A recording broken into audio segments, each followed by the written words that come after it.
You wanted to say something about the refs in Chan, because apparently we have 3 referees who are going to be representing Kenya in Chan, and very good referees. I think Mimisa, one of the best referees, he was referee of the year 2024. And I think 2024. He's also an engineer. He's a civil engineer by profession.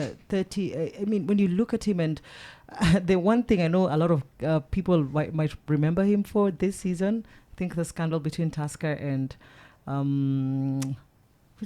which team is this? KCB.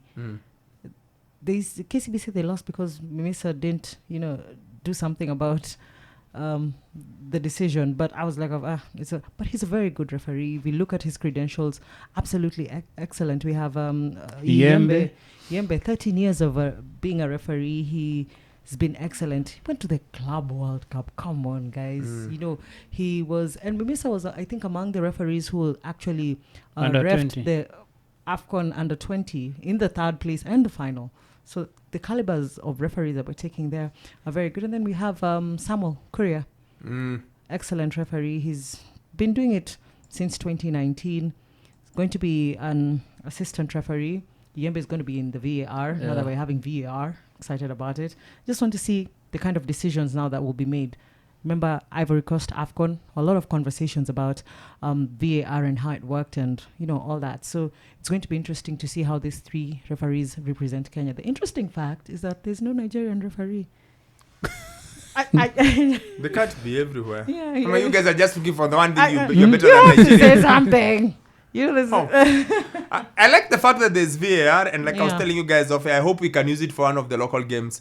Then we can avoid these goals where someone is 5 yards offside and we let it go. Yeah, but it will be costly, because I think I'm trying to remember the cost per match of VAR is very, very high. Actually, even we see it during FA Cup, they say VAR will start to be used from a certain round. Yeah, the argument is if FA Cup is played at all these random small grounds that don't have VAR. So the argument is, instead of having it at Old Trafford and at Emirates, but not at whatever small, wherever it is, so they decide up and until this level, there will be no VAR. Yeah. Then from this level, we have hopefully eradicated all the small grounds. Yeah, and then when those small teams now, when they reach that level, some of them, they get the VR bill, which I think it usually comes to something like £9,000.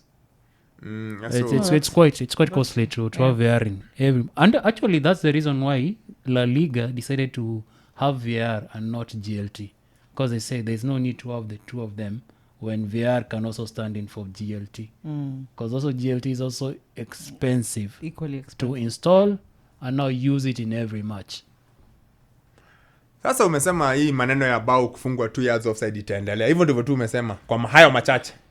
Not unless if FKF is willing to be paying, I don't know, is it 500,000 per match for VR or something? No, it's just for those key games. Yeah, maybe for key games they can make the investment. Top 8 final, Gor versus Ulinzi ya Kasarani.